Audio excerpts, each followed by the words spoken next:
এই মাতারি, দূরে থাক, কাছে আসবি না। বউ বিনা কেউ কাছে এলে পেছন চুলকায়। চিত্রা নির্লিপ্ত ভঙ্গিতে একপাশে সরে দাঁড়ালো, কটাক্ষ ভরা কণ্ঠে বলল, আরো দরজা খুলে রোম্যান্স করুন, খুশি হয়েছি। এই যে মিস, এই ধরুন আপনার হেন্ডুকে। হেন্ডুর কারেন্ট বেশি, একটু কমিয়ে দেন তো। ফারাজের কণ্ঠ শুকিয়ে আসে। সে সংযম ধরে রেখে চিত্রাকে উদ্দেশ্য করে বলল, শয়তান্নি, তুই আমার বউ নাকি দুশ্মন? স্বামীর যৌবন বুড়ির হাতে তুলে দেশ। সরম ভরম তো বাথরুমের পানির সঙ্গে গুলিয়ে খেয়েছিস, খাটাস চিংড়ি। চিত্রা মুখ ভেঙচি কাটে। সামনের থেকে সরে গিয়ে জমেলার জন্য পথ ছেড়ে দেয়। জায়গা পেয়ে বৃদ্ধা উচ্ছ্বসিতভাবে ফারাজের দিকে দৌড়ে আসে। অথচ পর মুহূর্তে ফারাজের বজ্রকঠিন স্বরের ধমকে থমকে যায় সে। মাতারি, তোর নাম জমেলা না রেখে ঝামেলা রাখা উচিত ছিল। দূরে থাক বুড়ি, আমার কারেন্ট লড়া দিতে এলে একেবারে লড়ে যাবি বলে দিলাম। কথাখানা মাথায় হোক আর যেখানেই হোক ঢুকিয়ে রাখ। না, কারেন্ট বেপি, এভাবে নো বোলিং। ইউ আমার গার্লফ্রেন্ড, মাই প্রেমিক। ইউ দূরে গুইং হলে মই তো ডাই হয়ে যামু। আর হোয়াই ইউ কল মি বুড়ি? আই এম 5 বছরের বিউটিফুল গার্ল। ইউ ফ্রেবিকা। ফারাজ ফুঁসতে থাকে। মুখের রেখে স্পষ্ট বিরক্তি ফুটে ওঠে। নিজেকে নিয়ন্ত্রণ করে বলল, ইসরে, বুড়ির মারাত্মক কৃমি উঠেছে দেখি। আমার এ বুড়ি কুদ্দুসের বাপ পাওনি। তোমার সঙ্গে দাঁড়ানো জোয়ানটাই তো লোড নিতে পারে না। ঘন্টা না যেতেই জ্বর চলে আসে। আর তুমি কোন ছাগলের চকলেট ফ্লেভার? ইউ যেই চকলেট ফ্লেভার পছন্দ করো, মুই উইডা। জমেলা এবার ফারাজের দিকে হাত বাড়িয়ে দেয়, কিন্তু ফারাজ সজোরে এক ধাপ পেছনে সরে পুনরায় বলল, ধরার কাজ তো আমার। তুমি কেন ধরছো 5 বছরের বিউটিফুল বুড়ি? ফারাজ এই বলে এক ঝটকায় নিজের শার্ট খুলে বিছানায় ছুঁড়ে ফেললে। অনেক বেশি দেখার কিরমি উঠেছে তাই না? নে দেখ, কত দেখতে পারিস মাতারি, দেখ।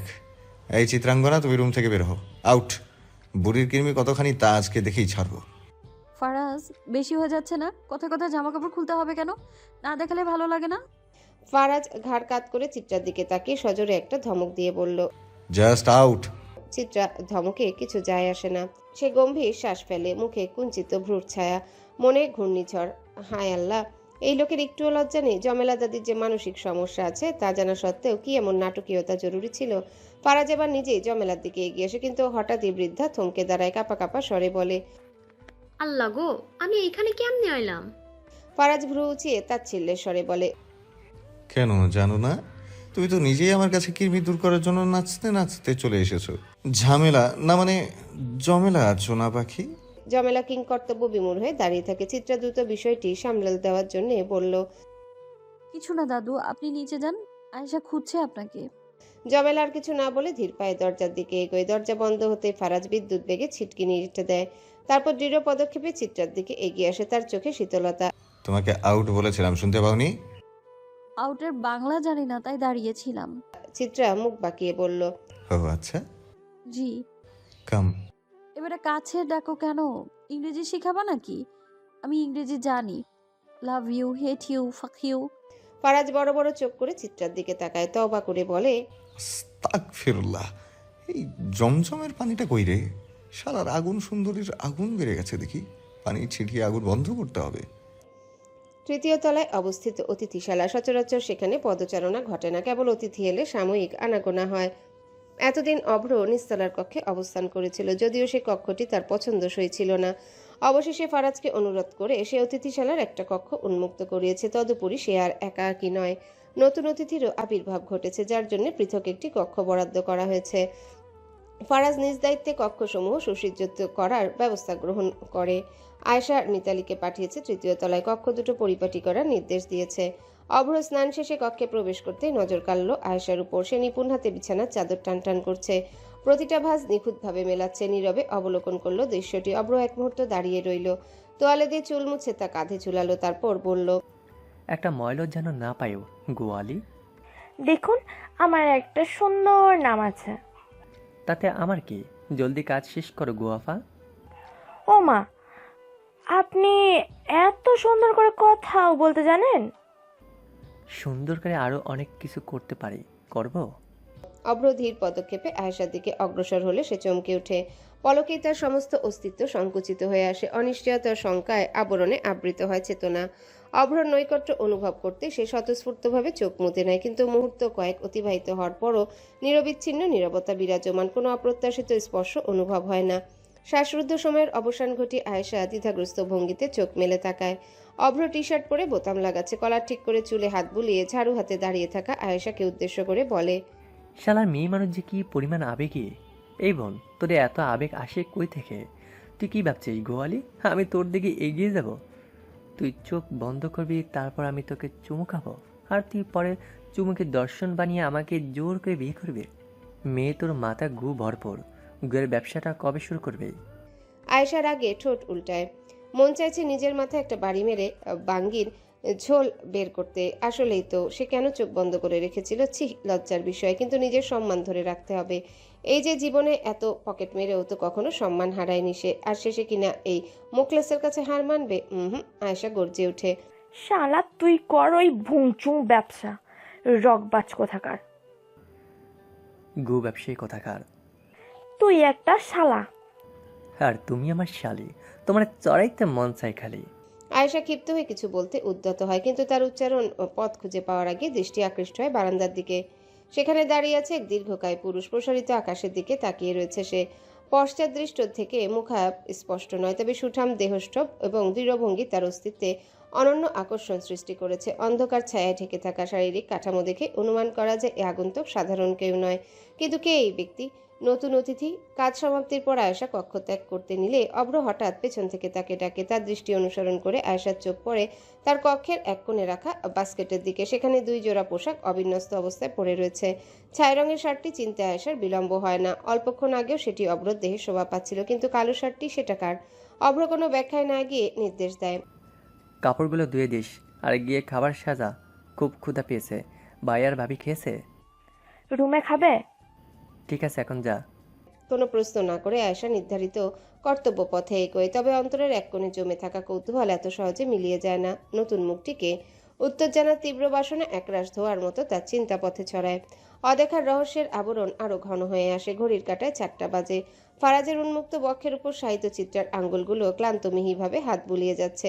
একসময় যে স্পর্শে বিতৃষ্ণা জাগ্রত হতো, যে উপস্থিতি দহন তুলত অন্তরের অন্তঃস্থলে, আজ তার প্রতি নেই কোনো বিদ্বেষ। এখন আর কোনো তিক্ততা দংশন করে না চিত্তকে, বরং হৃদয়ের এক অনির্বচনীয় আকাঙ্ক্ষা জাগে এই পুরুষকে একান্ত করে পাওয়ার। ভালোবাসার সর্বান্তকরণে আত্মসমর্পণের ভালোবাসা। এই বিস্তৃত শব্দ অপাংতেয় অনুভূতি, যার প্রতি চিত্রার কিছুদিন আগেও অনীহা ঘৃণার পাহাড় জমেছিল, আজ তা চিত্রার শিরায় শিরায় শিহরণ তুলছে। ফারাজের লোমশ বক্ষপট আজ তার কাছে অনন্ত আস্থার এক তপ্তভূমি, যেখানে তার অনির্ধারিত যন্ত্রণাগুলো গলিত হয়ে প্রবাহিত হতে চায়। আমাকে আপনি জাদু করেছেন এলাহি? তোমাকে পাওয়ার লড়াইয়ে এই বান্দা খুন করতেও প্রস্তুত। তবুও যদি জাদুর মতো নিম্ন কৌশলে তোমাকে পাওয়া যায়, তবে ওসবেও আমার আপত্তি নেই। আমার জন্য ফারাজ এলাহি ছোট লোকই কাজ করবে? হুম, তোমার স্বামী করবে, তোমার অর্ধাঙ্গ করবে। ফারাজ ইলাহি কেন করবে? তাহলে আপনি আমার কে হন? স্বামী। আর ফারাজ এলাহি কে? অন্ধকার পৃথিবীর কুলসিত পুরুষ। চিত্রা স্থির হয়ে রইল। ফারাজকে সে বুঝতে চেয়েও ব্যর্থ। কি সেই অন্ধকার যার ভার সে নিজেই বহন করছে? কেনই বা নিজেকে কলুষিত বলে অভিহিত করছে? তার গড়ে তোলা অন্ধকার জগতে গল্পই বাকি। চিত্রা ফারাজের বুকে চাপা দেওয়া দেহ সরিয়ে নিতে উদ্যত হলে ফারাজ আরও দৃঢ়ভাবে তাকে কাছে টেনে নেয়। যেও না বিবিজান, বুকের বাঁ পাশ খালি খালি লাগে। চিত্রা নিজেকে গুটিয়ে আরো গভীরভাবে লেপ্টে গেল ফারাজের প্রশস্ত বুকের উষ্ণতায়। কেন এত শান্তি লাগছে? ঈশ্বরের বিধান বড়ই রহস্যময়। অতীতে হয়তো হারাতে হয়েছিল অনেক কিছু শুধুমাত্র এই প্রাপ্তির জন্যে। যদি সোহাগের অভ্যুদয় না ঘটতো, তবে কি ফারাজের কাছে আসা সম্ভব হতো? তৃষ্ণা পেয়েছে, গলাটা কেমন জানি শুকিয়ে আসছে। নিচু স্বরে বলল ফারাজ। চিত্রা চমকে উঠে দ্রুত ফারাজের বুক থেকে সরে বসল। ল্যাম্পের ম্লান আলোয় তার সুডল মুখাবয়বের দিকে তাকিয়ে বলল, ছাড়ুন, পানি দিচ্ছি। তৃষ্ণা মোর প্রিয়তমা রাখি, আর তুমি কিনা জল দিয়ে নিবারণ করবে বলছো? ছাড়ুন তো। চিত্রা ধীর পায়ে উঠে দাঁড়ালো। টেবিলের উপর রাখা পানির জগের দিকে চোখ গেল। জগটা খালি, কেবল তলানিতে কিছুটা জমে রয়েছে। সে ওড়নাটা ঠিক করে নিল। ফারাজ ধীরে উঠে বসলো, দৃষ্টি নিবদ্ধ করলো চিত্রার দিকে। ভ্রুকুটি করে প্রশ্ন করলো, কোথায় যাচ্ছ? সমস্যা নেই, রান্নাঘরে যাওয়াটা দরকার। আমিও আসি, একা ভয় করবে না? আহ, এত সহজে ভয় পাওয়ার মতো মেয়ে আমি নই। আমি মিসেস ফারাজ এলাহি। বুঝতে পেরেছেন জনাব? ভয় পেয়েছি ম্যাডাম। চিত্রা মুচকি হেসে উঠে গেল। ফারাজ তার পানে খানিকক্ষণ চেয়ে বলল, সাবধানে যেও। ইস রে, মনে হয় একেবারে ছেড়ে চলে যাচ্ছি। যাচ্ছই তো। সমগ্র এলাহি বাড়ি গভীর নিদ্রায় নিমগ্ন। অচিরেই ফজরের আজান ধ্বনিত হবে, সূর্য উকি দেবে নতুন দিনের দিগন্তে, অথচ চিত্রার চোখে ঘুম নেই। প্রহরের পর প্রহর ফারাজের বক্ষে আশ্রয় নেওয়া এক অদ্ভুত তৃপ্তি। যদি এভাবে সমগ্র জীবন গলে গলে ঝরে যায় তবে আর কি বা চাওয়ার থাকতে পারে। রান্নাঘরে যেতে যেতে অনেকটা সময় পার করে ফেলে চিত্রা। এক হাতে তার পানির বোতল, অন্য হাতে এক বাটি পায়েস। নদীভাবি আজই বানিয়েছেন। ফারাজের খুব পছন্দ মিষ্টি জাতীয় খাবার। যে কোনো মিষ্টি পেলেই সে এক নিমিষে খেয়ে ফেলে, কিন্তু ঝালের ব্যাপারে তার ধাত একেবারেই আলাদা। সামান্য ঝালও সে সহ্য করতে পারে না। এমনকি বাড়ির তরকারিতেও তার জন্য আলাদা করে ঝাল কমিয়ে দিতে হয়। চিত্রা এ নিয়ে বেশ হাসাহাসি করে। কে বোঝাবে ফারাজকে বাঙালির জীবন ঝাল ছাড়া ভাবাই যায় না। ফারাজের এই স্বাদ বিভ্রাট চিত্রার কাছে বিস্ময় থাকে। চিত্রা নিজেই তো ভাতের সঙ্গে অনায়াসে 3-4টে কাঁচামরিচ চিবিয়ে খেতে পারে। ফারাজ প্রথম দিকে তার এমন খাওয়া দেখে বিস্মিত হয়েছিল, এখনো মাঝে মাঝে অবাক হয়ে তাকিয়ে থাকে। সিঁড়ির দুধাপ পার হতেই হঠাৎ উপর থেকে একটা শব্দ এলো, কাঁচ ভাঙার শব্দ। কাঁচ ভাঙলে যেমন ঝনঝনে আওয়াজ হয় ঠিক তেমন। চিত্রার ভ্রু কুঁচকে আসে। কি পড়লো? কোথাও কিছু ভেঙে গেল নাকি? কোনো কিছু বুঝে ওঠার আগেই তার বুকের ভেতর অজানা আশঙ্কায় ধক করে উঠল। আর দেরি না করে সে দ্রুত সিঁড়ি বেয়ে উপরে উঠতে লাগলো। এত বড় বাড়ির এতগুলো সিঁড়ি, ধ্যাত, বড়লোকদের জীবনও কেমন ঝামেলার। হাঁপাতে হাঁপাতে দরজার সামনে এসে চিত্রা থমকে দাঁড়ালো। দরজাটা খোলা। চিত্রা নিশ্চিত যাওয়ার সময় সে দরজা লাগিয়েছিল, তাহলে খুললো কে ফারাজ? সে ধীরে ধীরে পা টিপে ভেতরে ঢুকলো। মেঝের দিকে চোখ যেতেই তার নিঃশ্বাস আটকে গেল। টেবিলের উপর রাখা কাচের ফুলদানিটা পড়ে টুকরো টুকরো হয়ে গেছে। চারিদিকে কাচের টুকরো ছড়িয়ে ছিটিয়ে আছে। বারান্দার দরজাটাও খোলা। ঠান্ডা বাতাস ভেতরে ঢুকছে। জানালার পর্দা দুলছে। চিত্রা মৃদু কাপা গলায় ফারাজকে ডাকলো, ফারাজ? কিন্তু কোনো সাড়া এলো না। ফ্লোর জুড়ে লাল ছোপ, তাজা রক্তের দীর্ঘ দাগ। রক্তাক্ত বস্তু টেনে নিয়ে গেলে যেমন হয় ঠিক তেমনই ছাপ। চিত্রার চোখ সেই দাগ বেয়ে বারান্দার দিকে যায়। দৃষ্টি বারান্দায় আটকে যায় চিত্রার। বুকের ভেতর দম বন্ধ হয়ে আসছে। সে দ্রুত ঘরের চারিপাশে চোখ বুলিয়ে নেয়। কোথাও কেউ নেই, ফারাজও নেই। আতঙ্কের শীতল স্রোত মেরুদণ্ড বেয়ে নেমে আসে। তার কাঁপতে থাকা হাত থেকে বোতল আর পায়েসের বাতিটা টেবিলের উপর রাখে সে। তারপর আবারও রক্তের দিকে তাকায়। মাথাটা হালকা ঝিমঝিম করছে। সেই ঘন লৌহগন্ধি বাতাস তার গা গুলিয়ে তুলছে। এই রক্ত ফারাজের। চিত্রা ধীর পায়ে রক্তের ছাপ অনুসরণ করে এগিয়ে যায় বারান্দার দিকে। কানের পাশ বেয়ে ঘামের উষ্ণ স্রোত নেমে আসে তার। বুকের ভেতর দমচাপা উত্তেজনা। বারান্দায় পা রাখতেই তার শরীর শিউরে ওঠে। পায়ের নিচে তাজা রক্তের কাদা মাটির মতো আঠালো স্পর্শ। চারিপাশ অন্ধকার, তবু সামনের দৃশ্য বোঝা যাচ্ছে। বারান্দার পড়ে আছে একটা নিথর রক্তের স্রোতে ভেসে যাওয়া দেহ। কে পড়ে আছে অন্ধকারে ঠিক স্পষ্ট বোঝা যাচ্ছে না, তবে পুরুষালী গড়ন, চওড়া শরীর। এক মুহূর্তে চিত্রার মনে বিদ্যুতের মতো চমকে ভেসে ওঠে ফারাজের মুখখানি। বুকের ভেতর ধুক ধুক করে ওঠে। শুষ্ক কণ্ঠে চিত্রার মুখ দিয়ে বের হয়, ফারাজ? কোনো সাড়া নেই। চিত্রা এক পা এগিয়ে যেতে না যেতে হঠাৎ ঠান্ডা ধাতব কিছু তার গলার কাছে ঠেকে। এক ঝটকায় পিঠ শক্ত একটা বুকের সঙ্গে ধাক্কা খায়। ভয়ে চিত্রার শ্বাস আটকে আসে। হাত পা অনিয়ন্ত্রিত কাঁপতে থাকে। পেছনে ফিরে দেখার আগে কেউ একজন তার কাঁধের কাছে নিজের থুতনি রাখে। লোকটার নিঃশ্বাসের গরম ছোঁয়া অনুভব করে চিত্রা। তারপরই ফিস ফিস শব্দ ভেসে আসে, গা শিওরে দেওয়া একটা স্বর। লোকটার শক্ত হাতে চিত্রার গলায় ধরে রেখেছে চাকুটার বাট। তার ঠান্ডা চোখে হয়তো কোনো অনুভূতির ছাপ নেই। মুহূর্তের মধ্যে সে এক ঝটকায় চাকুটা টেনে দেয়। ধারালো ফলাটা গলা চিরে ভেতরে ঢুকে যায়। গটগট করে রক্ত বেরিয়ে এসে ঝর্ণার মতো উষ্ণ, ঘন, টকটকে লাল রক্ত। সেটার তীব্র গন্ধ বাতাসে ছড়িয়ে পড়ে, ভিজিয়ে দেয় চারপাশ। চিত্রার গলা দিয়ে একটা চাপা আর্তনাদ বেরিয়ে আসে। সে গলা থেকে গটগট করে পড়তে থাকা রক্ত হাত দিয়ে ছুঁয়ে দেখে। হাতটা আঠালো, রক্তে ভিজে একাকার। নিজের রক্ত নিজে ছুঁয়ে দেখার অনুভূতি কেমন। চিত্রার চারিপাশটা ঝাপসা হয়ে আসে, তবুও সে পেছনে ঘুরে তাকায় না। তার ভাঙা দৃষ্টি নিবদ্ধ বারান্দায় পড়ে থাকা নিথর দেহটির উপর। বাতাসে একটা পরিচিত গন্ধ, মিষ্টি এলাচের গন্ধ হাওয়ায় মিশে যাচ্ছে। চিত্রা মাটিতে লুটিয়ে পড়ার আগে ছলছল নয়নে বিড়বিড় করে নিথর দেহটির দিকে চেয়ে বলল, ফারাজ, উঠুন না, আমার খুব যন্ত্রণা হচ্ছে। মাটিতে লুটিয়ে পড়ে চিত্রা। মৃত্যুর কারণ জানার আগে চিত্রার ছোট্ট দেহটির দম ফুরিয়ে আসে। তার চোখ জোড়া বুজে যাওয়ার আগে কানে কেবল একটা শীতল গলা ভেসে আসে। আধা চোখা মেলে দাঁড়িয়ে থাকা পুরুষটির মুখশ্রী দেখার আগে ঘুম ভেঙে যায় চিত্রার। চিৎকার দিয়ে চিত্রা ধর্মড়িয়ে উঠে বসে। বুক ধকধক করছে, নিঃশ্বাস ঘন হয়ে এসেছে, গলা শুকিয়ে কাঠ। তার চোখে তখনও ভাসছে সেই বিভীষিকাময় দৃশ্য। শ্বাস নিতে গিয়ে হোঁচট খাচ্ছে সে। জামার ভেতর দিয়ে ঠান্ডা ঘামে স্রোত বয়ে যাচ্ছে। পিঠ পর্যন্ত ভিজে গেছে পুরোটা। হাত পা অসাড় হয়ে আসছে, তবু সে উঠে বসলো। নিঃশ্বাস স্বাভাবিক করার চেষ্টা করলো। স্বপ্ন, এটা একটা স্বপ্ন ছিল, কিন্তু এতটাই বাস্তব, এতটাই জ্যান্ত যে চিত্রার এখনো মনে হচ্ছে তার হাতের তালুতে রক্তের উষ্ণতা লেগে আছে। ফারাজ ঘুমের ঘরে চিত্রার চিৎকার শুনে চমকে ওঠে, তড়িঘড়ি উঠে বসে। আধো অন্ধকার ঘরটায় চোখ ঘুরিয়ে তাকায় চিত্রার দিকে। এই বউ, কি হয়েছে দেখি, তাকাও, আমার দিকে তাকাও। ফারাজের কণ্ঠ উদ্বিগ্ন, ঘুম জড়ানো স্বরেও উৎকণ্ঠা স্পষ্ট। চিত্রা নিঃশ্বাস নিতে হিমশিম খাচ্ছে, বুক ওঠানামা করছে দ্রুত। ফারাজের দিকে একবার তাকায় সে, ভয়, হতাশার বিভ্রান্তি মিশে থাকা দৃষ্টিতে। এক মুহূর্ত থেমে থাকার পর হুট করে সে ফারাজকে জড়িয়ে ধরে, তার সমস্ত শরীর কাঁপছে। ফারাজ কিছু বোঝার আগে সে মুখ গুজে দেয় ফারাজের বুকে। কান্নার ঢল নামে, শব্দ করে দম বন্ধ হয়ে আসে, এক তীব্র হাহাকারের মতো কাঁদতে থাকে চিত্রা। ফারাজ হতভম্ব হয়ে চিত্রার পিঠে হাত রাখে, আর্দ্র শ্বাস তার ঘাড় ছুঁয়ে যাচ্ছে। অশান্ত রাতের নিস্তব্ধতা ভেঙে চিত্রার কান্না প্রতিধ্বনিত হচ্ছে দেয়ালে দেয়ালে। বউ, কি হয়েছে? কিছু হয়নি তো, আমি আছি। কণ্ঠ কাঁপছে উদ্বেগে। ফারাজ, ফারাজ, আপনি ঠিক আছেন? দেখি কোথাও লাগেনি তো ফারাজ? চিত্রার চোখের দৃষ্টি অস্থির, নিঃশ্বাসের পতন দ্রুত হচ্ছে। সে খুঁজে বেড়াচ্ছে ফারাজের গায়ে কোনো ক্ষত, রক্তের চিহ্ন, যন্ত্রণার ছাপ আছে কিনা। ফারাজ স্থির হয়ে দুই হাতে চিত্রার ঘাড়ের কাছে হাত রাখলো, আলতো করে তার চোখের দিকে তাকিয়ে বলল, কি হবে আমার, দেখো ঠিক আছে আমি। চিত্রার চোখে ভয় এখনো জমে আছে। সে দ্রুত চারিপাশে তাকায়, যেন কেউ লুকিয়ে আছে, ওদের উপর ঝাঁপিয়ে পড়বে যে কোনো মুহূর্তে। সে কাঁপা কাঁপা স্বরে ফিসফিস করে বলল, কিন্তু রক্ত, রক্ত কোথায় ফারাজ? ওরা আমাদের আলাদা করে ফেলবে, মেরে ফেলবে ওরা। ফারাজ এবার গভীর দৃষ্টিতে চিত্রার চোখের দিকে তাকালো। কেউ নেই বোকা, তুমি স্বপ্ন দেখেছো, কিন্তু তাতে কি, আমাকে মেরে ফেললেও বাকি, তুমি তো আর আমায় ভালোবাসো না। চিত্রা মুহূর্তের জন্য থমকে গেল। ফারাজের কথাটা তার মনের গভীরে ছুরির মতো বিঁধল।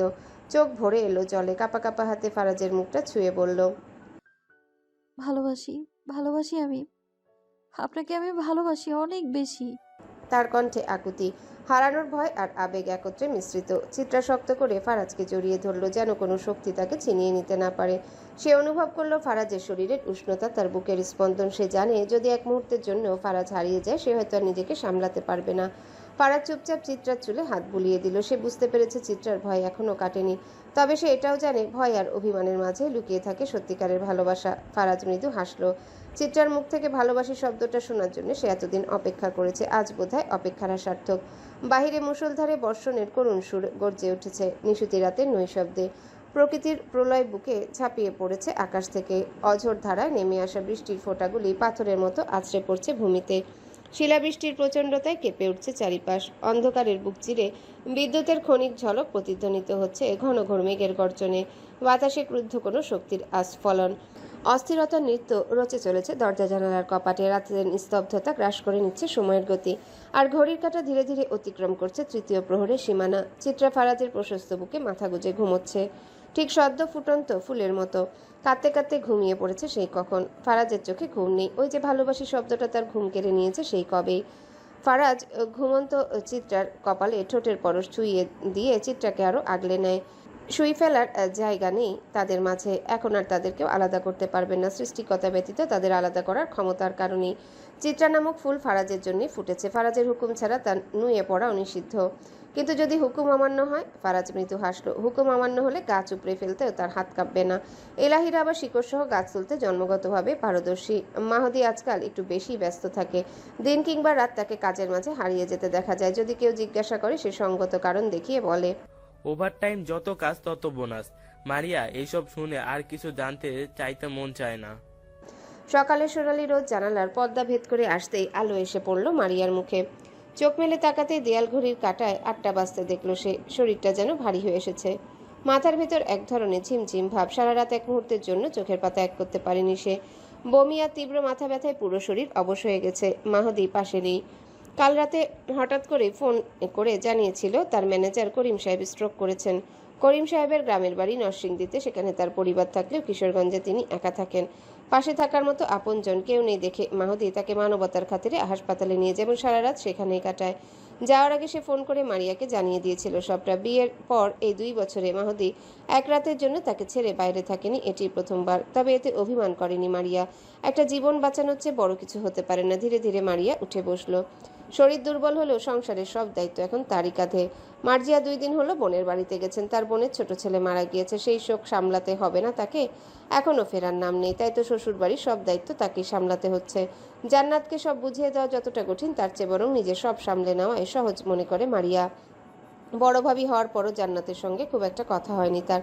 কখনো জিজ্ঞাসাও করেনি জান্নাতের বাড়ি কোথায়, পরিবারে কারা আছে। যখন শুনেছিল জান্নাতও তার মতো ভালোবাসার টানে ঘর ছেড়েছে, তখন আর অপ্রিয় প্রশ্ন করে তাকে বিব্রত করতে ইচ্ছা হয়নি, কারণ এই যন্ত্রণার অনুভূতি সে নিজেও জানে। নিজের পরিচিত সব ছেড়ে অন্য কোথাও নতুন করে জীবন শুরু করা কতটা কষ্টের তা সে হাড়ে হাড়ে জানে। ফ্রেশ হয়ে রুমে ফিরতেই মারিয়া দেখতে পেল মাহুদি বিছানায় শুয়ে আছে, মাথার নিচে হাত রেখে সিলিং ফ্যানের দিকে তাকিয়ে আছে, কি যেন গভীর চিন্তায় নিমগ্ন। কি গো, কখন আসলা? মারিয়া জানতে চাইল। মাহুদি তার দিকে তাকালো, ক্লান্ত গলায় বলল, মাত্রই। তোমার চেহারার এই অবস্থা কেন? রাতে ঘুমাও নাই? মারিয়া এড়িয়ে গিয়ে বলল, এমনি। তুমি খাইছো কিছু? করিম সাহেব এখন কেমন আছেন? মাহুদি চুপ করে রইল, কোথায় যেন হারিয়ে গেল সে। এই শুনতাছ? মাহুদি হুঁশ ফিরতে কিছুটা ইতস্তত করে বলল, না মানে কি যেন বলছিলা? কিছু জিজ্ঞেস করছিলা? মারিয়ার মনটা একদম খারাপ হয়ে যায়। একরাশ দুঃখ খেলে গেল তার চোখে মুখে, কিন্তু মাহুদি তা টের পেল না। নিজেকে সামলে নিয়ে মেকি হেসে জিজ্ঞাসা করলো, তুমি কিছু খাইছো? না, আজকে একটু গরমে রুটি বানাইবা। মারিয়া হাসি মুখে মাথা নাড়ালো, কারণ মেয়েদের জন্য ক্লান্তি, অসুস্থতা কিংবা কষ্ট প্রকাশের কোনো সুযোগ নেই।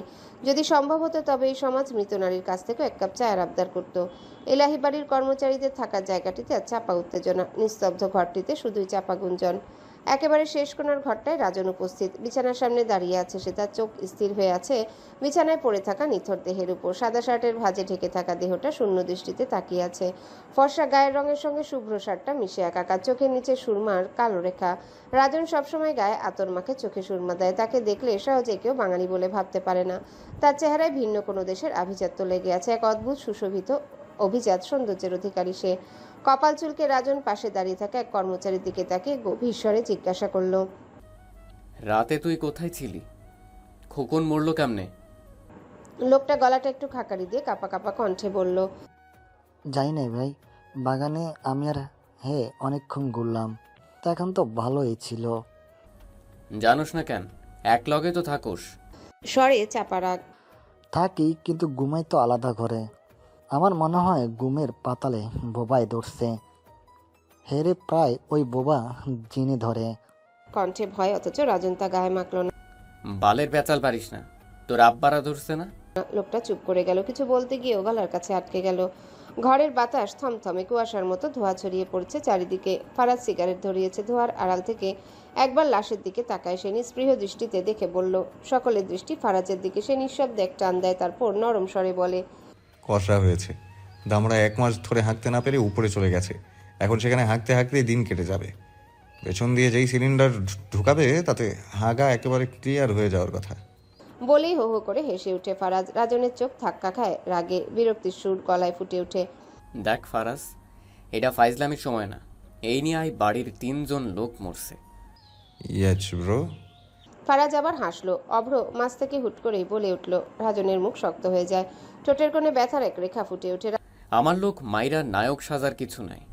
যখন ধর্ম একেবারে টান দিয়া ছিঁড়া ফেলমু। রাজন একটু থেমে ফারাজকে আবারও বলল, এই পাশে সিসিটিভি লাগাস না কেন? ফারাজ ভাবলেশীন ভঙ্গিতে অবশিষ্ট সিগারেটটা মাটি ফেলে পায়ের নিচে পিষে দেয়। ধোয়ার শেষে কুণ্ডলিটা মিলিয়ে যাওয়ার আগে সে ঠান্ডা গলায় বলে, কয়দিন পর দেখা যাবে আমাকে বাথরুমেও ক্যামেরা লাগাতে বলবেন। বলা তো যায় না, কমোডের মধ্যে থেকে যদি আমার এক্স ভাবিগঞ্জ বেরিয়ে এসে আপনার জায়গা মতো ছবল বসিয়ে দেয়। রাজন বিরক্তিতে লুঙ্গির গিট শক্ত করে বাঁধে, ঠোঁট কামড়ে কিছু একটা বলার চেষ্টা করে, কিন্তু নিজেকে সামলে নেয়। তারপর রাগচাপা ভঙ্গিতে ঘর থেকে বেরিয়ে আসে। তবে যাওয়ার আগে মিতালির দিকে চোখ পড়ে তার। মেয়েটার মুখ ফ্যাকাশে, ভয় আর দম বন্ধ করা আতঙ্কে জমে গেছে। রাজনের খটকা লাগে। পরক্ষণেই মাথায় আসে আয়েশার কথা। আচ্ছা, সেই কথায় ঘরে ছড়িয়ে থাকা মানুষগুলো একে একে বেরিয়ে গেলে ফারাজ ধীর পায়ে এগিয়ে আসে। দরজার ফ্রেমে দাঁড়িয়ে থাকা তার ভাইসহ সবাইকে উদ্দেশ্য করে বলে, এই মৃত্যুর খবর যেন এই ঘরেই বন্দি থাকে, অন্দরমহলে বা চিত্রাঙ্গনার কানে যেন না যায়। আবার মিসেস এমনিতে অসুস্থ, এসব শুনে যদি আবার কোনো ঝামেলা হয় তাহলে খোকন সোনার সাথে বাকিদেরও কবরের ফ্রি টিকিট কাটিয়ে দেব। ফারাজের স্বর এতটা স্থির যে কোনো রকম নাটকীয়তা ছাড়াই কথাগুলো চাপা হুমকির মতো কানে বাজলো সবার। যাওয়ার আগে ফারাজ রাজনের কাঁধে হাত রেখে শীতল কণ্ঠে বলে, লাশটা পরীক্ষা করাতে হবে, শরীরে তো একটাও ক্ষত নেই। ম্যাঙ্গোনাতি উপরে গেল কেমন করে সেটা জানতে হবে না? উপরে যাওয়ার তরিকা পছন্দ হলে পরে আমিও না হয় কারো উপরে অ্যাপ্লাই করে দেখব। রাজন কোনো উত্তর দেয় না, মুখ শক্ত করে ফারাজের সামনে গিয়ে দাঁড়ায়। ফারাজ অভ্রকে নিয়ে বেরিয়ে গেল। মিতালিও তাদের পিছু নিতে উদ্যত হয়। তবে ঠিক তখনই রাজনের কণ্ঠ থমকে দেয় তাকে। তুমি দাঁড়াও তো মেয়ে। মিতালির গা হিম হয়ে আসে। সে ধীরে ধীরে ঘুরিয়ে তাকায় রাজনের দিকে, বড় করে নিঃশ্বাস ফেলে শুধায়, এসবে তাকে না জড়াইলে কি নয়? চিত্রার ঘুম ভাঙতে প্রথমে তার চোখ পড়ল ফারাজের দিকে। ফারাজ চুপচাপ বসে আছে তার মাথার কাছে।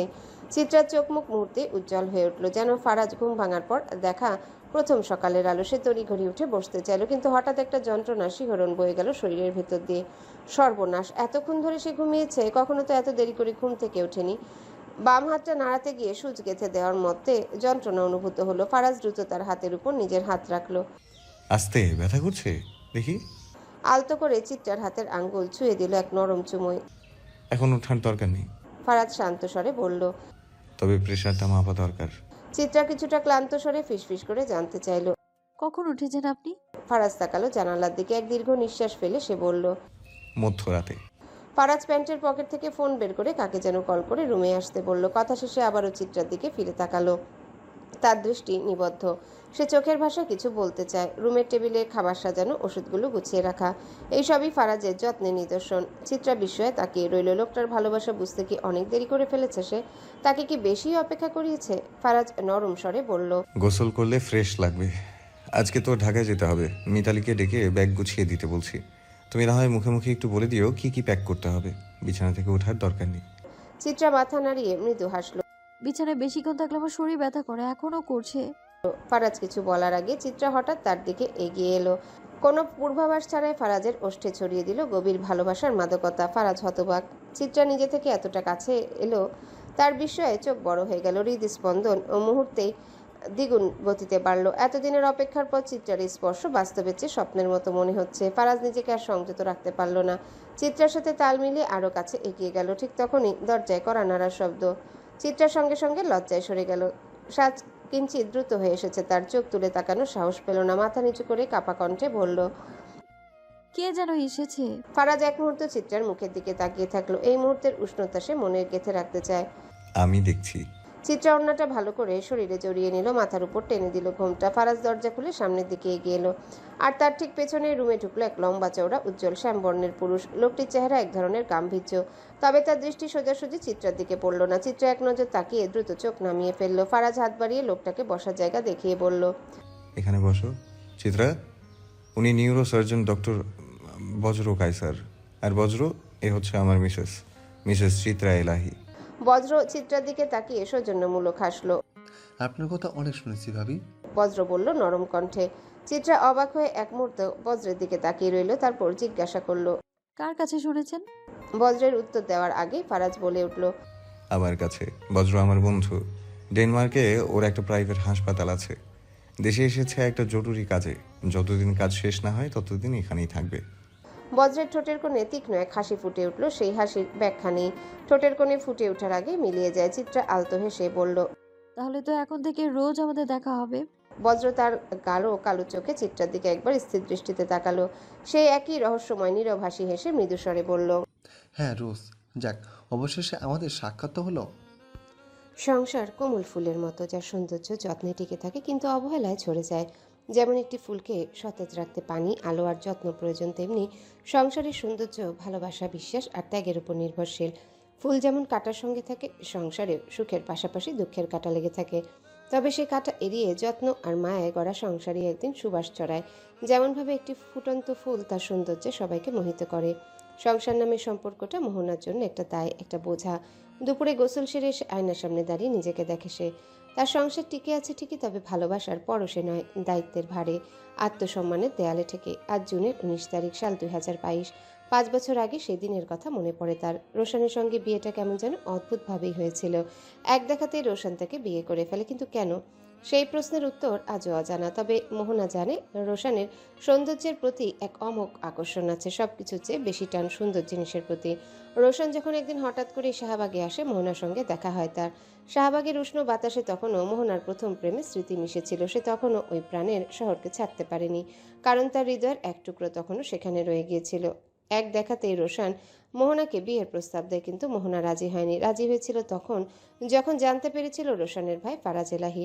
ফারাজ, যে মোহনাকে ভালো না বেশি কষ্ট দিয়েছিল, অবহেলায় দগ্ধ করেছিল তার হৃদয়। মোহনা সিদ্ধান্ত নেয় প্রতিশোধের। রোশনের বড় ভাইয়ের বউ হয়ে সে ফারাজকে সে একই যন্ত্রণা দেবে যা একসময় সে পেয়েছিল, কিন্তু প্রতিশোধের এই যাত্রায় মোহনাই বুঝতে পারেনি কষ্টের অগ্নিতে সে নিজেই জ্বলে পুড়ে ছাই হয়ে যাবে। প্রতিটা দিন প্রতিটা রাত তাকে আরো কঠিন আরো নিঃসঙ্গ করে তুলবে। ফারাজকে কষ্ট দেওয়ার ইচ্ছা থাকলেও বাস্তবে সে নিজেই কষ্টে পাথর হয়ে গেছে। সবচেয়ে বড় বেদনা, যার জন্য এত আয়োজন এত যন্ত্রণা, সে তো এতটুকু বিচলিত হয়নি।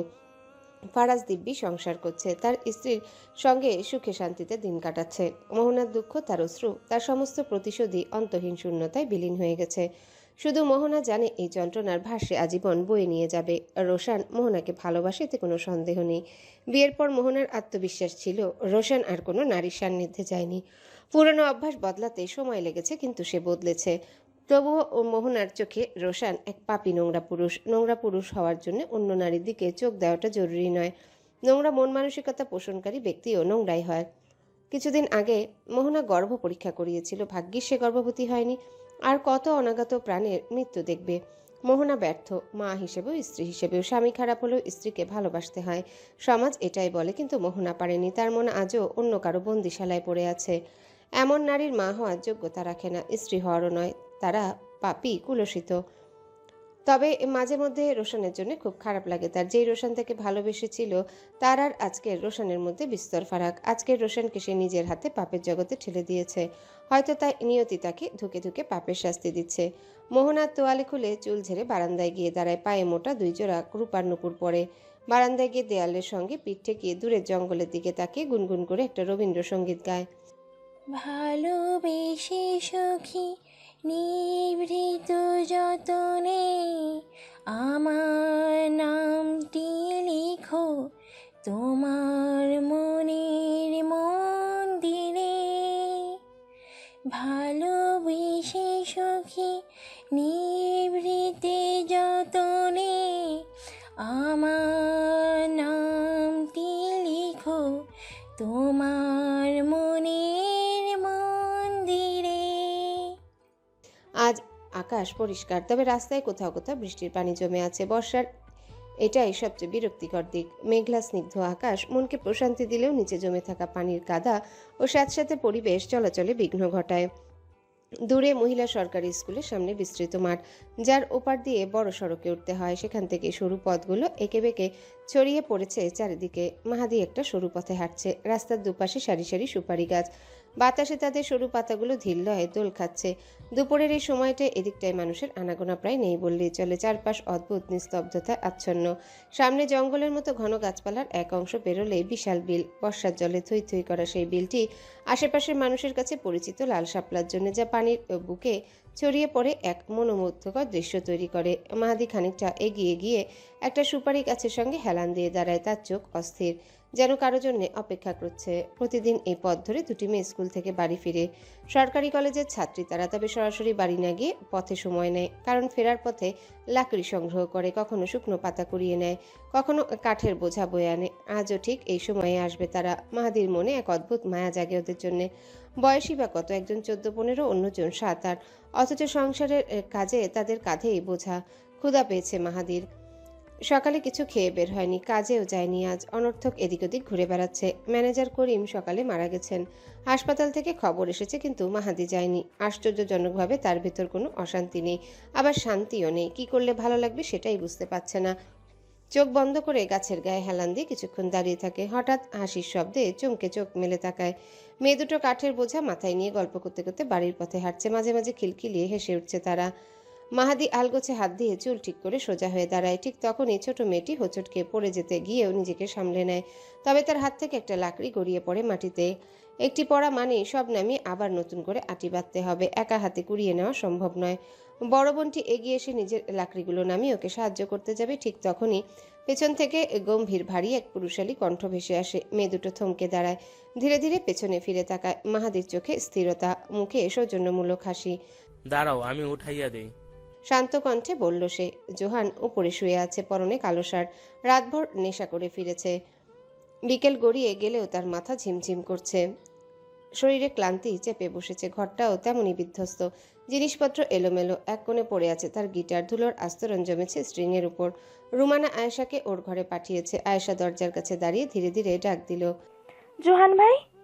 বিরক্ত হয়ে জোহান তাকে ধমক দেয়, কিন্তু পরক্ষণে দীর্ঘশ্বাস ফেলে বালিশের নিচ থেকে ফোনটা বের করে। আধ বোঝা চোখে স্ক্রিনের দিকে তাকায়। আসরের আজান দিতে মাত্র কয়েক মিনিট বাকি। সময় দেখে ওর মাথা আরো ভারী হয়ে আসে। তাকে আজই একটা জরুরি কাজে বের হতে হবে, অথচ এই ঘুম শরীরে সমস্ত শক্তি শুষে নিচ্ছে। এত ঘুম আসে কোত্থেকে? নিজের মনে বিড়বিড় করে সে। চোখের পাতায় ক্লান্তির ভার টেনে উঠে বসে। জোহান ধীর গতিতে উঠে বসে, মাথাটা এখনো ভার হয়ে আছে। বিছানার পাশে রাখা সিগারেটের প্যাকেট থেকে একটা বের করে ঠোঁটে চেপে ধরে। লাইটারের আছে আগুন ধরায়। ধোঁয়ায় কুণ্ডলি ধীরে ধীরে ছড়িয়ে পড়ে ঘরের বাতাসে। তার কণ্ঠে স্পষ্ট বিরক্তির ছাপ। রূঢ় স্বরে বলে ওঠে, আয়শা, যা তেঁতুল জলান। সিগারেটের ধোঁয়া ছেড়ে খানিকটা আয়েসে বসে, তারপর অসন্তুষ্ট কণ্ঠে বিড়বিড় করে, ধ্যাত, সঙ্গে যদি একটা চা থাকতো তাহলে বালের মাথাটাও হয়তো ঠিক হয়ে যেত। দরজার ফাঁক দিয়ে আয়েশা একবার উকিঝুঁকি দেয়। তার চাহনি কৌতূহলী। জোহান তাকে দেখে চোখ সরু করে তাকায়। ধমকে সুরে বলে ওঠে, তোকে না বলেছি তেঁতুল জল আনতে? বালের হ্যাংওভারকে আমার মাথাটাকে একেবারে কথাটা শেষ করার আগে আবারও ধোঁয়া ছাড়ে। দৃষ্টি স্থির হয় আয়েশার উপর। আয়েশা ঢোক গিলে ধমকের তেজে দৌড়ে সেখান থেকে পালায়। যেতে যেতে গালমন্দ করে মনে মনে শুধায়, শালাই খাইবো গু গোবর, হাঁকবো কি সন্দেশ? ওইসব অখাদ্য না খাইলে কি আর বড় লোকের বেডাগো বাথরুমের হিসাব নিকাশ ক্লিয়ার হয় না? শালাই ধমক দেয় আমারে। ওই আমারে চেনে? আমি কত বড় পকেট মার জানে? দাঁড়া বেডা, তোর পকেট মায়েরা হাতে যদি ভিক্ষার থলে না ধরাই তাহলে আমার নামও আয়েশা না। তিনতলার পুরোটাই অতিথিদের থাকার জন্য নির্ধারিত। তবে করিডোরের একেবারে শেষ মাথায় যে কক্ষগুলো রয়েছে সেগুলো সবসময় তালাবদ্ধ। সেখানের প্রবেশ সম্পূর্ণ নিষিদ্ধ। তবে উপরের দিকে একটা রুম আছে যা পুরোপুরি বইয়ে ঠাসা, একটা ছোটখাটো ব্যক্তিগত লাইব্রেরির মতো। দেয়ালে সারি সারি বুক সেলফে পুরনো থেকে নতুন নানা ধরনের বই গুছিয়ে রাখা। রুমের মাঝখানে বসার জন্য নরম সোফা আর কয়েকটি চেয়ার সাজানো। এখানে এখন 3 জন বসে আছে। ফারাজ লম্বা চেয়ারে হেলান দিয়ে বসে এক পা তুলে অন্য পায়ের হাঁটুর উপর রেখেছে। হাতে লাল আপেল, মাঝে মাঝে কামড় বসিয়ে রস উপভোগ করছে। তার চোখে কালো সানগ্লাস, গায়ে সি গ্রিন রঙের ফুল হাতা শার্ট, যার হাতা কনুই পর্যন্ত গুটিয়ে রাখা। অভ্র মোবাইলে মগ্ন। গেমের স্ক্রিনে চোখ আটকে আছে, আঙ্গুলগুলো দ্রুত নড়ছে। পাবজির উত্তেজনায় সে চারিপাশ ভুলে গেছে। তাদের সামনে বসে আছে বজ্র, মুখে বিরক্তির ছাপ স্পষ্ট। ধৈর্যের বাঁধ ভাঙার উপক্রম। কিছুক্ষণ নীরবে বসে থাকার পর অবশেষে ফারাজের দিকে তাকিয়ে প্রশ্ন ছড়ে, কিরে ফারাজ, এখানে ডেকে বসে রেখেছিস কেন? ফারাজের মনোযোগ তখনও তার আপেলের দিকে। তবে বজ্রের গলা শুনে সে ধীরগতিতে সানগ্লাসটা নাকের কাছে নামায়। চোখ উপরে তুলে একবার তাকিয়ে ঠোঁটে একপাশে হাসির আভাস ফেলে বলে, ও হে বজ্রপাত, কিছু বলছো নাকি?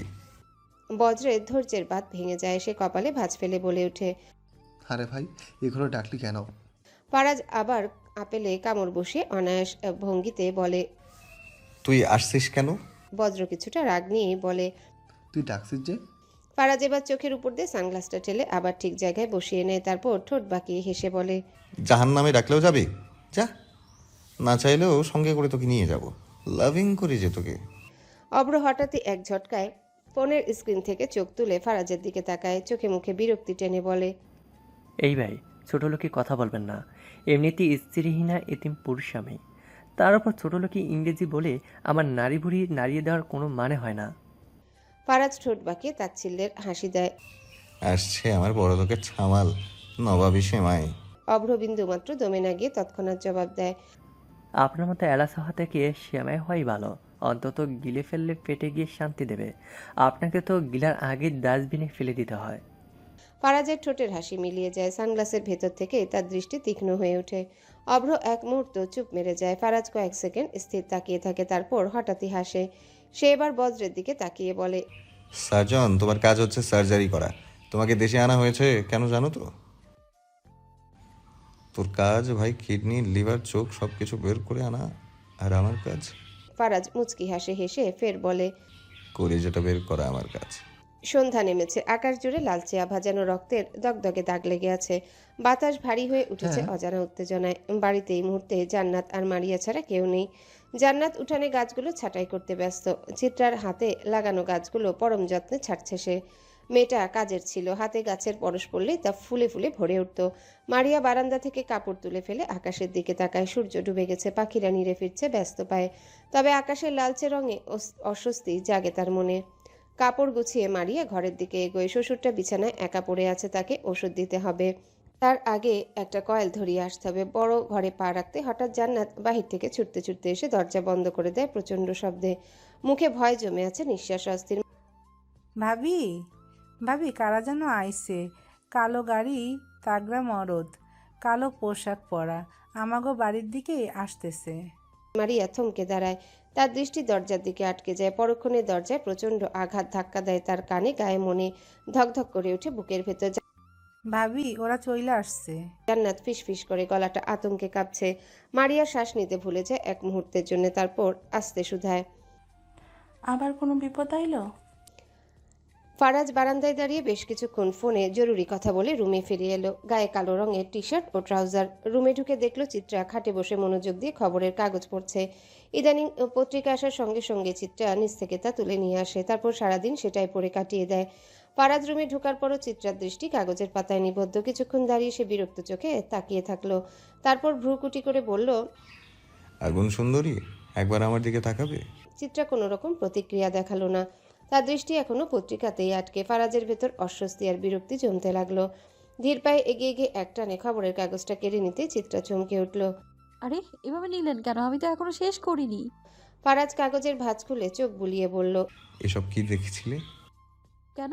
মডেলদের এই অংশটাই আমার সবচেয়ে ভালো লাগে। ফারাজ কপাল কুঁচকে কাগজের পাতার দিকে তাকালো। কিছুক্ষণ চুপ থেকে গম্ভীর কণ্ঠে বলল, তাই বলে আন্ডারপ্যান্ট পরা ছেলেদের ছবি দেখতে হবে? আরে ওটা তো বিজ্ঞাপন। চিত্রা সহজভাবে উত্তর দিল। বিজ্ঞাপন হোক বা যাই হোক, দেখার কি দরকার? যদি এতই শখ থাকে আমাকেই বলতে পারতে। ওই বিজ্ঞাপনের ছেলেগুলো যা পরে আছে তার চেয়ে হাজার গুণ দামি জিনিস আছে তোমার স্বামীর কাছে। তুমি চাইলে এখনই ঘরের ভেতর চারটি পরে ক্যাটওয়াক করে দেখাতে পারি। চিত্রা ফারাজের কথায় চোখ বড় বড় করে তাকালো, তারপর বিরক্ত মুখে বলল, ধন্যবাদ, লাগবে না। আপনি শুধু আমার পত্রিকাটা ফিরিয়ে দিন তো। যদি না দিই? কেড়ে নিব। ফারাজ চিত্রার দিকে এগিয়ে এসে কানের কাছে মুখ নামিয়ে ফিসফিসিয়ে বলে, উফ, আগুন সুন্দরী, কেড়ে নেওয়ার খেলায় এলাহির সঙ্গে বাড়া মুশকিল। ভয় পাই না, কারণ কি জানেন, আমিও এলাহি বাড়ির বউ। ফারাজ কিছু না বলে শুধু তার গভীর দৃষ্টি স্থির করে রাখে চিত্রার চোখে। তারপর পকেট থেকে লাইটার বের করে পত্রিকার এক কোণ ধরে আগুন লাগিয়ে দেয়। মুহূর্তেই শিখার ঝলকানি চারিপাশে ছড়িয়ে পড়ে। চিত্রার চোখের সামনে আগুনের লেলিহান শিখা নাচছে, কিন্তু তার দৃষ্টি স্থির, ভয়হীন। বরং সেই লেলিহান আগুনের প্রতিফলনে তার ঠোঁটের কোণে রহস্যময় হাসি দোল খাচ্ছে। পত্রিকাটি দাউ দাউ করে পুড়ে ছাই হয়ে মেঝেতে ঝরে পড়ে। ফারাজ বাকি অংশ ফ্লোরে ফেলে দেয়। আগুন ধীরে ধীরে নিভে আসে। এরপর ফারাজ চিত্রার কোমর স্পর্শ করে তাকে কাছে টেনে নেয়। মুখ একদম কাছে এনে অধরে মদিরা ছোঁয়ায় গভীর কণ্ঠে বলে, আমি বিনা দুনিয়ার অন্য পুরুষের দিকে মনোযোগ দেওয়া তোমার জন্য হারাম। তুমি কেবল আমার। আমাকে দেখবে, আমাকে নিয়ে ভাববে, ছলনার চেষ্টা করলে ভালোবাসাকে তোমার সঙ্গে দাফন করে দিব। চিত্রা মৃদু ঢোক গিলে ফিসফিস করে, অধিকারের ক্ষমতায় বলছেন নাকি ভালোবাসার? কথা বলতে ক্ষমতার প্রয়োজন নেই আগুন সুন্দরী। চিত্রা চোয়াল শক্ত করে বলে, চিন্তা নেই, আপনার আগুন সুন্দরী আমৃত্যু আপনার হয়েই থাকবে। আপনি যদি হন জল, তবে আমি আগুন। যে আমায় ধরবে সেও পুড়ে মরবে। আমি সহজে ধরা দেওয়ার পাত্রী নই, সোনাবর। ফারাজ এক ধাপ এগিয়ে প্রশ্ন করে, কিন্তু আমার আগুন সুন্দরী আমার কাছে ধরা দিচ্ছে কবে? চিত্রা চোখ নামিয়ে মৃদু হাসে, যেদিন আগুন জলে মিলিয়ে যাবে। ফারাজ চিত্রাকে বিছানার দিকে ইশারা করে। চিত্রা বিস্ময়ে ভরা দৃষ্টিতে তাকাতেই ফারাজ হেসে বলে, তুমি বউ বিছানায় আসো, আগুন জলে মিলিয়ে দেওয়ার দায়িত্বটা আমার। যা বেটা লুচ্চা। তুই বেরিয়ে এদিকে আয়, বাসরে ফিলিংস পাচ্ছে তোর স্বামীর। চিত্রা কিছু বলার আগে ফারাজ এগিয়ে আসে। চিত্রা এক মুহূর্ত দেরি না করে বালিশ ছুঁড়ে মারে তার দিকে। ফারাজ ততক্ষণে বালিশটা ধরে ফেলে। এবার সে দৌড়ে চিত্রার দিকে এগিয়ে আসে। চিত্রা দ্রুত খাটের উপরে ওঠে, হাতে আরেকটা বালিশ নিয়ে আড়াল করে নিজেকে বলে, আব্বে হালা, দূরে থাকেন, বারবার গোসল করতে ভালো লাগে না। হালা আবার কে? বলদি নেশা করলি নাকি? চোখ মেলে কাছে আয়, কাছে এসে চুমু খেয়ে দেখ আমি কে। ফারাজ ধীরে ধীরে খাটের উপর উঠে যায়। যতই সে এগোয় চিত্রা ততই পেছাতে থাকে। দেখুন, আমি ভাত খাবো, রাত হয়েছে। না, তুমি বউ আমাকে খাবে, একেবারে হালার ফুড আমি, মানে। চিত্রা দিশেহারা হয়ে বলে, আমাদের তো আবার ঢাকায় যেতে হবে, চলুন না নিচে যাই। ফারাজ ঠোঁট বাঁকিয়ে বলে, হালাল নাকি? একেবারে হালাল ফুড আমি। আগে পীড়িতের দুনিয়া থেকে তোমাকে ঘুরিয়ে তো নিয়ে আসি, তারপর নিচে উপরে সবখানেই যাওয়া যাবে। চিত্রার পিছু হটতে পারে না, খাটের কোণ ঘেঁষে পিঠ ঠেকে যায়। ভয় আর লজ্জায় মিশেল এসে এক দৃষ্টিতে ফারাজের দিকে চেয়ে থাকে। ফারাজ তার দৃষ্টি দেখে মুচকি হাসে, এক হাতে চুলে হাত বুলিয়ে গুনগুন করে গান ধরে। ফারাজ চিত্রার একেবারে কাছে যাওয়ার আগে দরজায় কড়া নাড়ার শব্দে একরাশ চাপা বিরক্তি নিয়ে দরজার বাহিরে থাকা মানুষটাকে উদ্দেশ্য করে বলে, আরে কোন শালার যৌবনে আবার ধাক্কা লাগলো যে আমার বাসরে কল্লা ঢুকাতে হলো? ফালতুর বাড়িতে বেশি দিন থাকলে আমার আর আব্বা ডাক শোনা হবে না। ফারাজের মুখটা ছোট হয়ে আসতে চিত্রা খিলখিলিয়ে হেসে ওঠে, কিন্তু ফারাজের তীক্ষ্ণ দৃষ্টি তার হাসি মুহূর্তে স্তব্ধ করে দেয়। বেডি, আদৌ কি তুমি আমার আপন বউ? কুত্তার পেটে ঘি হজম হয় না জানা আছে তো? নারী হলো গিয়ে সেই জাতের, বেশি ভালোবাসা হজম হয় না।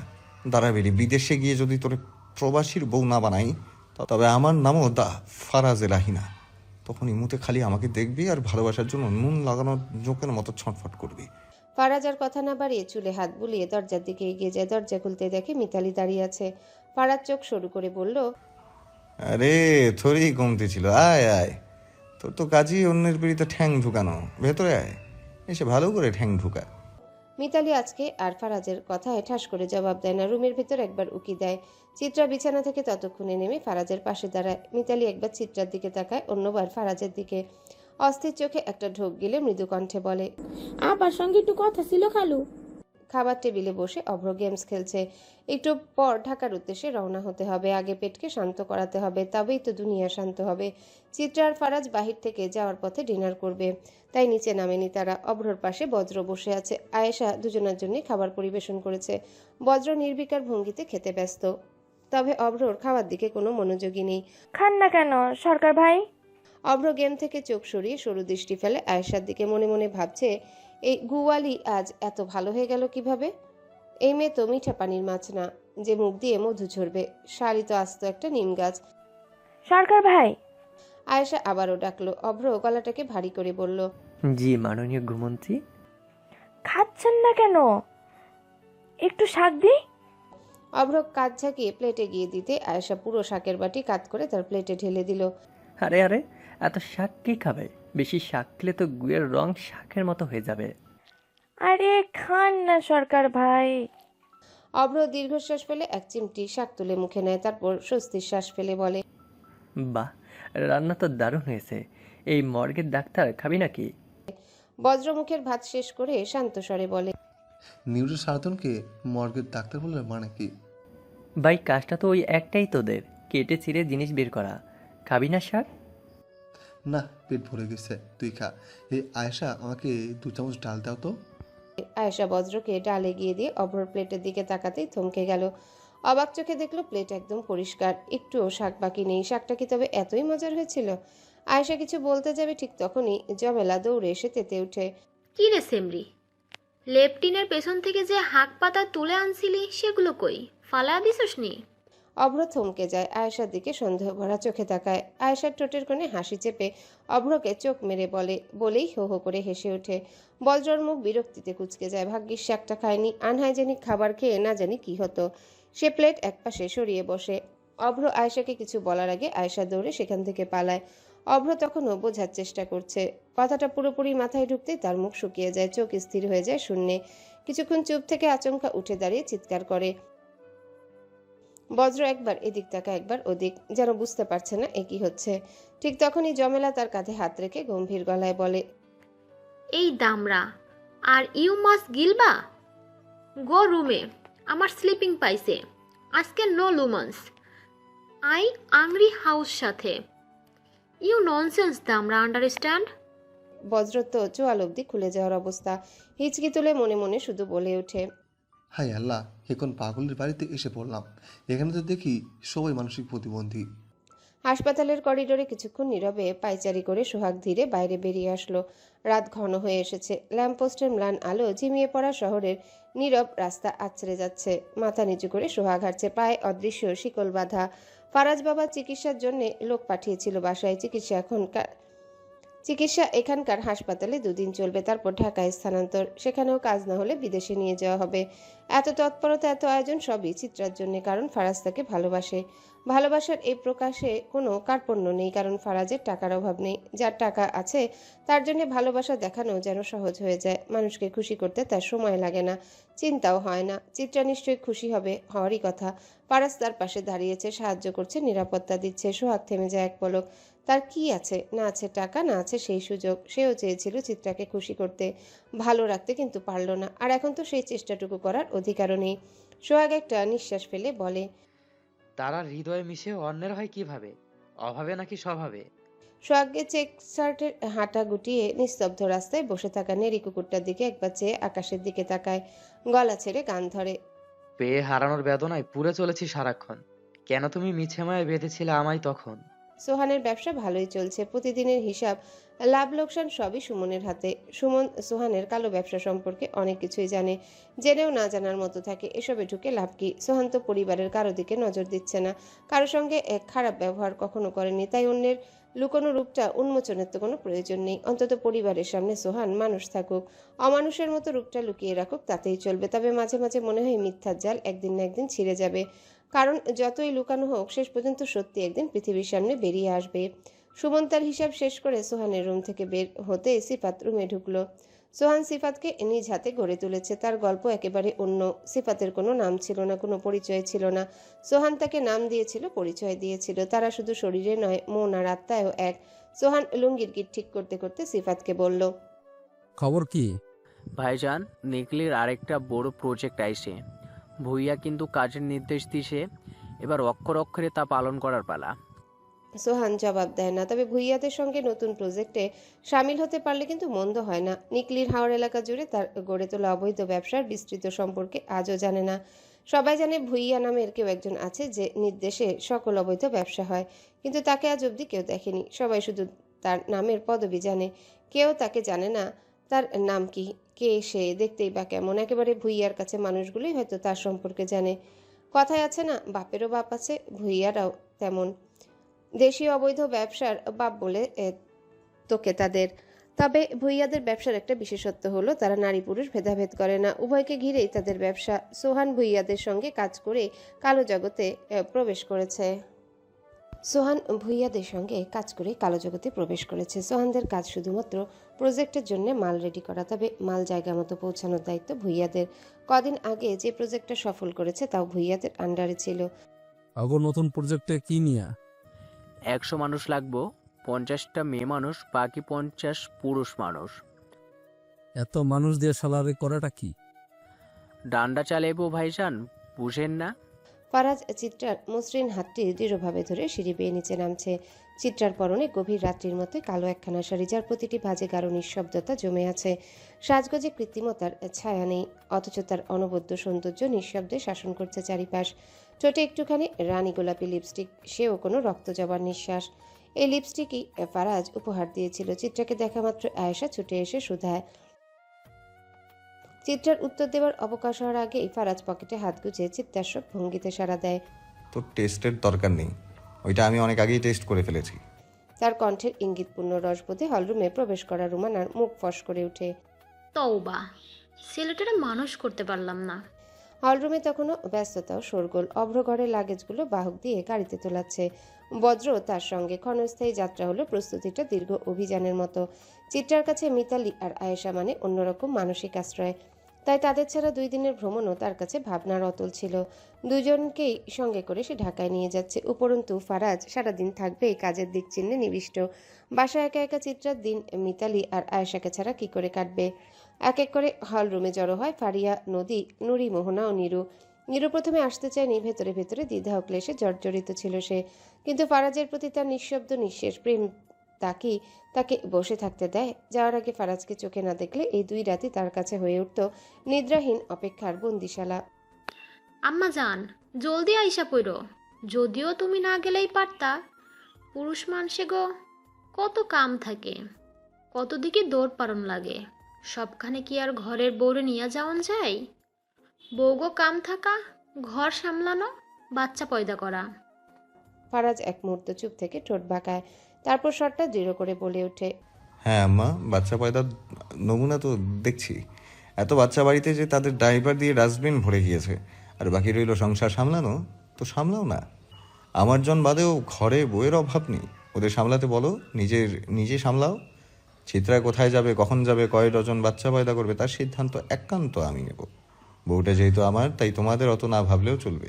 রুমানা চুপ হয়ে যান। মনে মনে না জানি কি ভাবছেন। ফারাজ মোহনার দিকে তাকায়। মোহনাটা আগে থেকেই তার পানে হাঁ করে চেয়ে আছে। চেয়ে থাকবে না কেন? ফারাজকে কি সুন্দর লাগছে। এমন পুরুষ দেখলে চোখ ফেরানো যায় না। তার উপর যদি হৃদয়ের অলিন্দে জুড়ে তার বসত থাকে। মশারি ভাবি, দোয়া করবেন আসার সময় যেন খুশির সংবাদ নিয়ে আসতে পারি। ফারাজ আরও কিছু বলতে যাচ্ছিল, তবে তার আগে চিত্রা তাকে চিমটি পারে। এই লোককে বুঝিয়ে কোনো কাজ হওয়ার নয়, চিমটি মেরেই থামাতে হবে। ঠিক তখনই রাজন সিঁড়ি বেয়ে নিচে নামে, সঙ্গে জোহানও ছিল। দুই ভাই দুপুরের খাবার সেরে বেরোবে। জোহান একবার চিত্রার দিকে তাকায়, কিন্তু চট করে চোখ নামিয়ে ফেলে।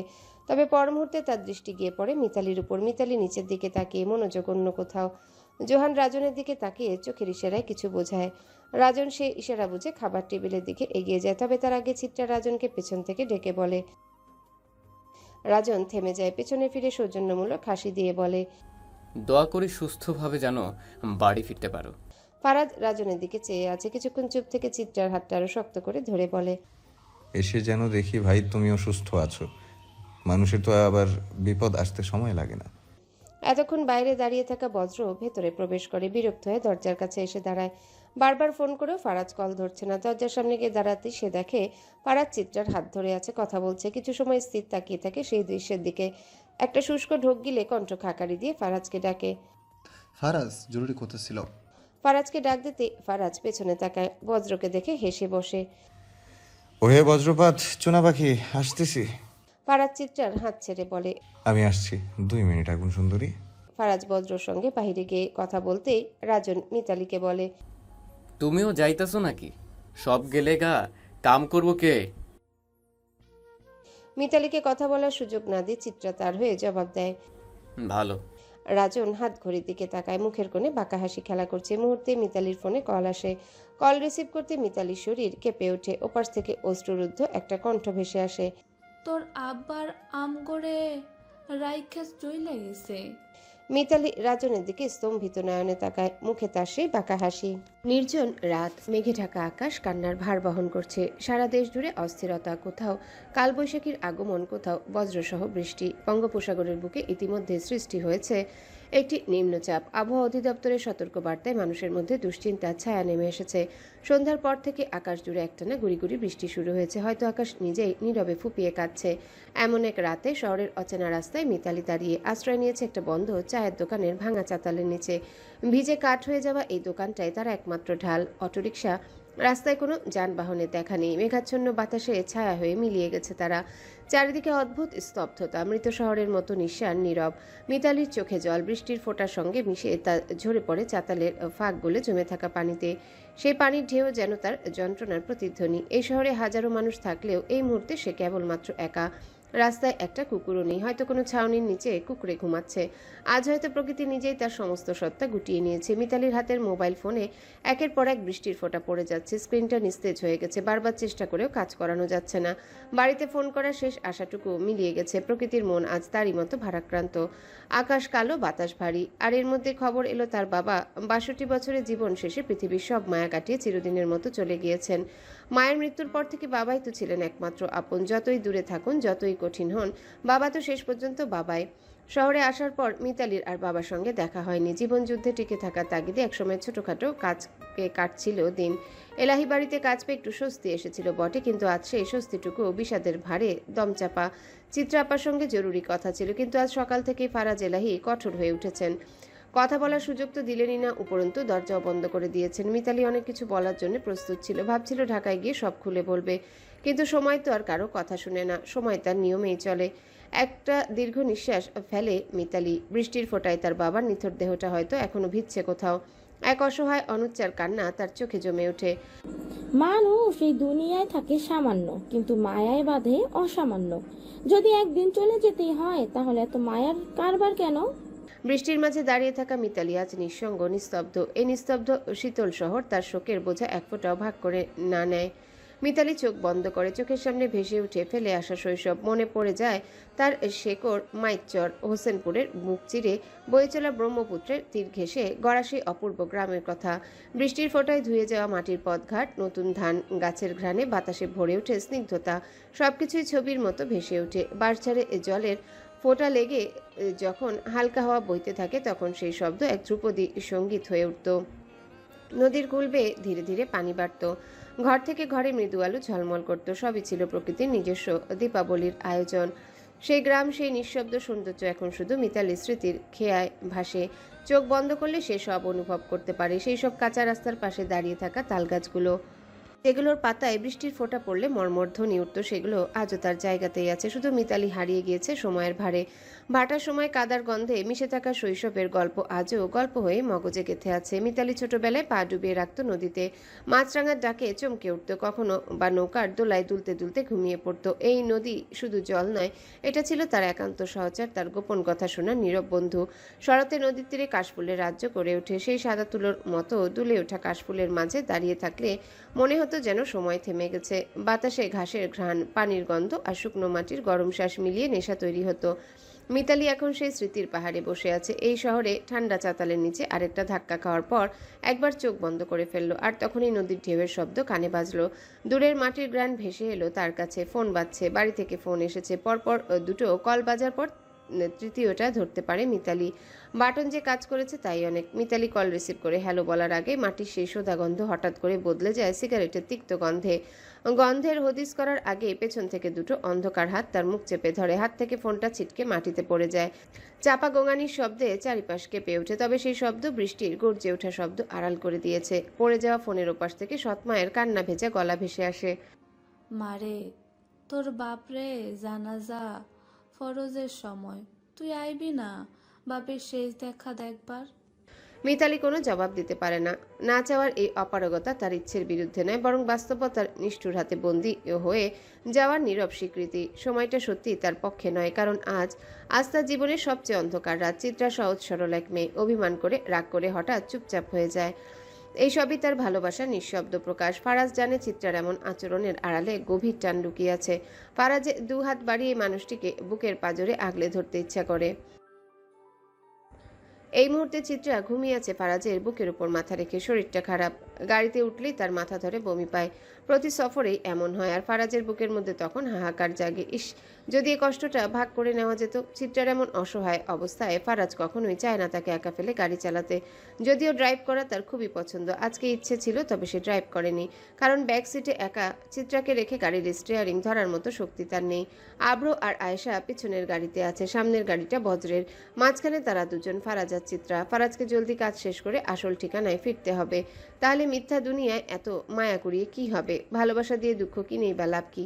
ফারাজ চিত্রার কপালে চুমু দেয়, চুলগুলো কানের পিছে গুজে দিয়ে বলে, আমাদের মাঝে একটা সুতো আসলেও আমি আগুন লাগিয়ে পুড়িয়ে দেব। আমার থেকে বেশি গুরুত্ব তুমি যাকেই দেবে, আমি তাকেই তোমার কাছ থেকে কেড়ে নেবো। আগুন সুন্দরী। ব্যাক সিটে বসে আছে আয়েশা, জানালা দিয়ে হাঁ করে ঢাকা শহর দেখছে। অভ্র গাল ফুলিয়ে সামনের সিটে বসে আছে, মেজাজ তার তুঙ্গে।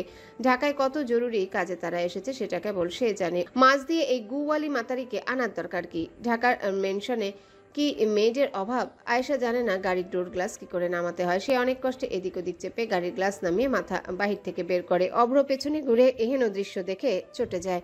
এই মেয়ের মানসিক অবস্থা এত খারাপ কেন? যদিও ভালো হওয়ারও সুযোগ কই। গোষ্ঠী মনে হয় পাগলের। দাদি একটা ইংলিশ বুড়ি, আর নাতনির গু তো মাথায় উঠে গেছে। হ্যালো বন্ধুরা, পরবর্তী পার্ট খুব তাড়াতাড়ি আসবে, তো সবাই অপেক্ষায় থাকো। আর চ্যানেলটি যারা এখনো সাবস্ক্রাইব করোনি তারা পরবর্তী পার্ট দেখার জন্য চ্যানেলটি সাবস্ক্রাইব করে রেখো। ধন্যবাদ সবাইকে, আমাদের সাথেই থেকো।